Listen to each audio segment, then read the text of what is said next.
Students के लिए post study work visa. तो नेक्स्ट जो चेंज है वो स्किल्ड वर्कर वीजा, मतलब इमिग्रेशन सर्विस चार्ज होता है 10 years to get the ILR. Hi everyone, welcome back to our channel Mohit in London. This is me Ridhi. This is Mohit. तो आज हमारे पास एक बहुत ही बड़ी और बुरी खबर है। एक्चुअल में बुरी खबर है, ऐसा नहीं है कि ये बुरी आप लोगों के लिए है, हम सबके लिए भी बहुत बुरी खबर है। बहुत ज्यादा बुरी खबर है। तो जैसे कि ये पार्टी का एजेंडा था, इमिग्रेशन रूल्स में बहुत सारे चेंजेस करने हैं इन्होंने, तो वो अनाउंसमेंट हो गई है। तो 12 मई 2025 बड़ी डेट हो गई है हम सबकी लाइफ में।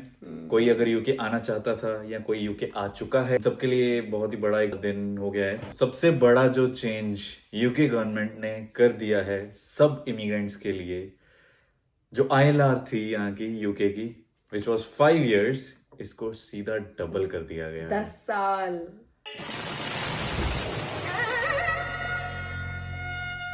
अब आपको यूके आने के बाद you have to stay for 10 years on specific visas to get the ILR, और उसके बाद सिटीजनशिप वो तो फिर आगे और लंबी हो गई है। लेकिन हाँ, इसमें बस अभी यही है कि अभी उसने ये नहीं बताया है कि वो ये जो चेंज है एग्जिस्टिंग इमिग्रेंट्स पे करेगा या फिर नए जो इमिग्रेंट्स आएंगे उन पे करेगा, ये अभी तक नहीं बताया है। तो इस साल विद इन दिस ईयर वो ये भी बता देंगे। तो व्हाइट पेपर में तो आ गया है, व्हाइट पेपर हमारे लिए भी व्हाइट ही हो गया है फिलहाल तो। लेकिन हाँ, अभी ये बताएंगे कि किसके लिए ये चेंज एप्लीकेबल होगा, पर हो तो गया है 5 से 10 साल, ये तो 100% आ सो डेफिनेटली जो भी नए लोग आ रहे हैं उनके लिए तो हाँ, तो आप 100% हो चुका हुआ है। आपके लिए तो कुछ है ही नहीं ना। हाँ, तो जो लोग ऑलरेडी यहाँ पे हैं उनके लिए अभी क्या है वो पूरी सिचुएशन, अभी वो पूरी एक डिटेल्ड वे में टर्म्स एंड कंडीशन वो एंड ऑफ ईयर तक आ जाएंगी, वो भी तो पिक्चर सारी क्लियर हो जाएगी क्या क्या होने वाला है। ये तो हो गया बहुत बड़ा चेंज, लेकिन उसके अलावा भी छोटे छोटे लेकिन बहुत बड़े बड़े चेंजेस किए हैं, उन सब के बारे में आज हम बात करने वाले हैं आपके साथ। कि आज का जो ब्लॉग है ना वो हमारे लिए भी बहुत ही अनएक्सपेक्टेड, हाँ मतलब हमें भी समझ नहीं आ रहा है, बट हमने सोचा कि हमें जितनी डिटेल्स पता है हम शेयर करें आप लोगों के साथ। तो नेक्स्ट जो चेंज है वो स्किल्ड वर्कर वीजा, मतलब हम लोग जिसपे हैं, जिसको पहले टियर 2 बोलते थे, उसके रूल्स जो है वो टाइटन कर दिए गए हैं। मतलब इट्स लाइक पहले क्या होता था, यहाँ पे RQF level 6, RQF level 3 to 5, तो जो लेवल 6 है that is graduate, that is us, जिसमें हम ग्रेजुएट एंड अबव, जिसमें हम भी फॉल करते हैं। लेकिन इससे जो नीचे के लेवल्स हैं, जैसे अगर कुछ लोगों ने डिप्लोमा कर रखा है, राइट, कुछ और स्पेसिफिक कोर्सेज कर रखे हैं, तो उनको भी पहले यहाँ पे स्किल्ड वर्कर वीजाज मिल जाते थे easily basis on your skills, ठीक है। लेकिन अब एक बहुत बड़ा चेंज हो गया है, वो बहुत ज्यादा स्ट्रिक्ट कर दिया गया है वो rule. So basically if you are below RQF 6 level, तो बहुत सारे रिस्ट्रिक्शंस ऐड ऑन हो गए हुए हैं। बहुत इजीली आपके लिए अब वो स्किल्ड वर्कर वीजा अवेलेबल नहीं रहा है। हाँ, और दैट टू वो टेम्परेरी बेसिस पे मिलेगा, और शॉर्टेज लिस्ट जो इनकी है वो भी अपडेट करने वाले हैं। उस लिस्ट में अगर बहुत ही लॉन्ग टर्म शॉर्टेज होगी तभी वो RQF लेवल 3 to 5 वालों को कंसिडर करेंगे, एंड दैट टू एम्प्लॉयर्स को बहुत ही ज्यादा जस्टिफिकेशन देनी पड़ेगी if they want to hire someone from abroad overseas. तो ये बहुत ही मेजर चेंज कर दिया है इन्होंने स्किल्ड वर्कर में। तो not only for employees but employers के लिए भी बहुत चैलेंजिंग हो गया है, क्योंकि और एम्प्लॉयर्स इतनी सिरदर्दी में जाएंगे ही नहीं, क्योंकि उनके लिए कुछ ऐसे रूल्स वो आ जाएंगे कि इतने साल के लिए आपको पहले एडवर्टीजमेंट निकालनी पड़ती है, जैसे कुछ कंट्रीज में ऑलरेडी है, कॉम्प्लिकेट कर दिया है। और स्पीकिंग ऑफ एम्प्लॉयर्स, उनके लिए इमिग्रेशन सर्विस चार्ज होता है, जो उनको काइंड ऑफ कॉस्ट समझ लो, वो जो चार्ज उनको पे करना पड़ता है वो भी इन्होंने इंक्रीज कर दिया है। First time ever in the history, अभी तक जब से ये आया है 2017 में लॉन्च हुआ था ये, बाय 32%।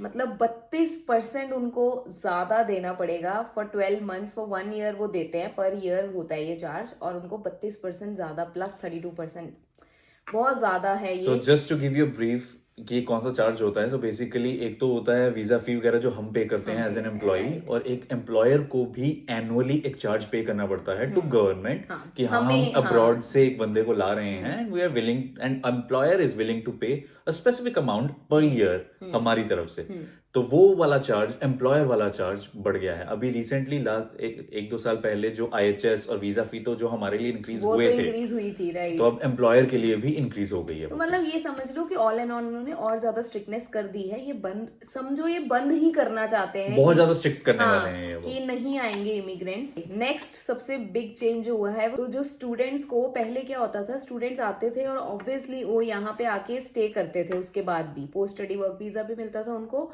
तो वो कोई भी यूनिवर्सिटी, यहाँ पे जो लो रैंक यूनिवर्सिटीज भी होती थी ना, वो भी उनको यहाँ पे वीजास दे देती थी, स्टूडेंट तो वीजा। उनको वो एडमिशन दे देती थी, तो वीजा ग्रांट हो जाते थे और स्टूडेंट्स यहाँ पे आ जाते थे। राइट। तो तो लेकिन अब अभी- वो वैसा वाला नहीं होने वाला है। तो जो लोअर रैंक यूनिवर्सिटीज हैं उनके लिए कुछ रिस्ट्रिक्शंस आने वाली हैं, जो अब्रॉड स्टूडेंट्स को वो एडमिशन नहीं दे पाएंगे। हाँ। अगर वो एडमिशन ही नहीं दे पाएंगे तो वीजा नहीं मिलेगा मतलब उनको। बेसिकली वो वीजा ग्रांट्स जो हैं वो उनके कोई परसेंटेज बहुत कम करने वाले हैं, तो ऑब्वियसली लो ग्रेड यूनिवर्सिटीज दे ही नहीं पाएंगी, हाई ग्रेड वालों के पास ही जाना पड़ेगा। और कंपटीशन और ज्यादा होने वाला है, क्योंकि हाई ग्रेड यूनिवर्सिटीज के पास ऑलरेडी बहुत सारी एप्लीकेशंस जाती हैं। तो जो उनका जो सिलेक्शन क्राइटेरिया है और स्ट्रिक्ट होने वाला है वो। On top of that, students के लिए post study work visa is going to be reduced to 18 months from 2 years। जो पहले 24 मंथ्स था, अब वो 18 मंथ्स होने वाला है। स्टूडेंट्स के लिए ये बहुत बड़ा चेंज है, क्योंकि अगर हम एज अ स्टूडेंट यहाँ पे आते हैं यूके में, तो हमें ये होता है 1-1.5-2 साल का जो हमारा कोर्स है, उसके बाद हमारे पास 2 साल का वर्क वीजा होगा। Then we will look for other visas and all, which has been reduced to 1.5 year, जो बहुत कम हो गया है। उसके अलावा ये तो उसने चेंज कर ही दिया है, लेकिन प्लेज उसने व्हाइट पेपर में डाला है कि स्टूडेंट्स जो लोग मतलब 6 to 11 मंथ्स का कोर्स करना चाहते हैं, लाइक अगर वो शॉर्ट टर्म कोर्स करना चाहते हैं तो उनके लिए वो रूट ओपन करेगा। लेकिन हाँ, अगर कोई लॉन्ग टर्म सोच रहा है कि लंबे टाइम के लिए हम यूके में सेटल होना चाहते हैं, उनके लिए ये रिस्ट्रिक्शंस आ गई हैं। सो बेसिकली वो वाला कोर्स स्पेसिफिकली सिर्फ और सिर्फ स्टडी के लिए होगा, उसमें कोई भी पोस्ट स्टडी वर्क वीजा नहीं मिलेगा, तो वो मतलब स्पेसिफिक ड्यूरेशन सेटलमेंट के लिए रूट होगा। नहीं होगा वो। Yes. आप ये ना समझो कि स्टूडेंट रूट है सेटलमेंट नाउ, तो वो वहां पे उसने रिस्ट्रिक्शन बहुत सारी कर changes दी हो गए है। हैं। हाँ। और नेक्स्ट चेंज है, इंग्लिश लैंग्वेज टेस्ट इंट्रोड्यूस कर दिया है उसने, जो यूजुअली ऑलमोस्ट हर कंट्री में होता है कि अगर आपको आना है, और डिपेंडेंट्स के लिए तो बिल्कुल भी कुछ नहीं था, लेकिन अब वो मेन एप्लीकेंट प्लस डिपेंडेंट्स दोनों के लिए इंग्लिश लैंग्वेज टेस्ट इंट्रोड्यूस हो गया है। तो उसके भी उसने लेवल्स इंक्रीज कर दिए हैं कि ऑब्वियसली अगर आप यूके में आ रहे हो तो यूके के स्टैंडर्ड्स को मैच करना है, आपको इतनी इंग्लिश आनी चाहिए। तो इसके लिए भी पूरी डिटेल्स वो देने वाले हैं। तो वीजा के लिए ये एड ऑन रिक्वायरमेंट होने वाली है हो गई है, कि yes. आपको अगर यूके में स्किल्ड वर्कर वीजा चाहिए तो आपको भी अब इंग्लिश टेस्ट देने पड़ेंगे। Another big big big change, social care visa को इन्होंने स्टॉप कर दिया है और ये वीजाज नहीं ग्रांट कर रहे हैं। That's the first point. अगर आप ऑलरेडी उन वीजाज पे हो, अभी के लिए आपके लिए कोई प्रॉब्लम नहीं है अंटिल 2028। लेकिन हाँ, ये भी रिव्यू होने वाला है, Yes. ऐसा नहीं है। अभी के लिए उसने रिलैक्सेशन दे दी है till 2028। If you are already in UK, तो आपके पास वीजा है तो आप रह सकते हो, लेकिन न्यू वीजा ग्रांट्स नहीं होंगी for this type of visa. Yes. Okay, so last but not the least, obviously skilled worker visa में भी जो चेंजेस हुए हैं वो इसीलिए हुए हैं कि वो चाहता है कि स्किल्ड मीन्स स्किल्ड।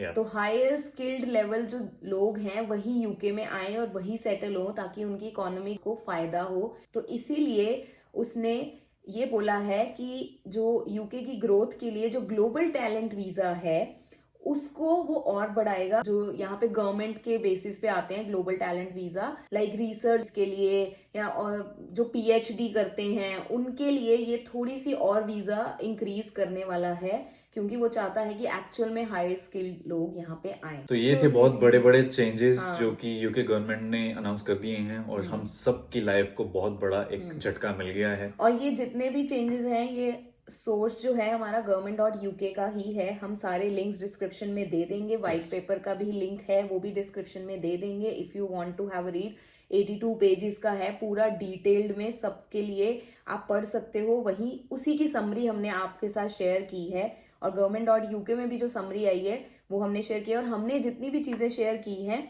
ये सारी की सारी वो वीजा से रिलेटेड किए हैं। इसके अलावा और भी लॉज चेंज हुए हैं, उसके लिए हमने कुछ भी कवर नहीं किया है। तो अगर आपको वो भी देखना है तो डिस्क्रिप्शन में लिंक है, तो you can have a look. तो इसी के साथ हम अपना ये आज का व्लॉग एक सैड नोट पे हाँ, खत्म आज करते का तो हैं। एक्चुअल में सैड नोट पे ही खत्म हो रहा है, क्योंकि हम सीरियसली बहुत ज्यादा, हमारे फ्रेंड्स यहाँ पे जितने भी हैं, हम सब थोड़ा सा डाउन ही चल रहे हैं, क्योंकि अभी हमें भी समझ नहीं आ रहा है कि क्या होने वाला है। क्या होगा। बट हाँ, आप हमारे चैनल को सब्सक्राइब कर लो, जैसे ही हमें न्यूज जैसे जैसे मिलती रहेगी हम पूरा डिटेल में आपको बताते रहेंगे, सो दैट आपके लिए इजी हो if you are coming to UK और if you are already in UK, and even if you are planning to come to UK, तो आपको हर एक न्यूज आपको टाइम पे लेटेस्ट, मिलती हाँ, रहेगी। लेटेस्ट अपडेट्स हम देते रहेंगे। तो अगर आपको हमारा ब्लॉग आज का अच्छा लगा है तो do like, share and subscribe guys. Hope for the best. अगर आप आने वाले हो तो ऑल द बेस्ट, और अगर आप हो उसके लिए भी wish you all the best. So yeah, thank you so much for watching. Bye.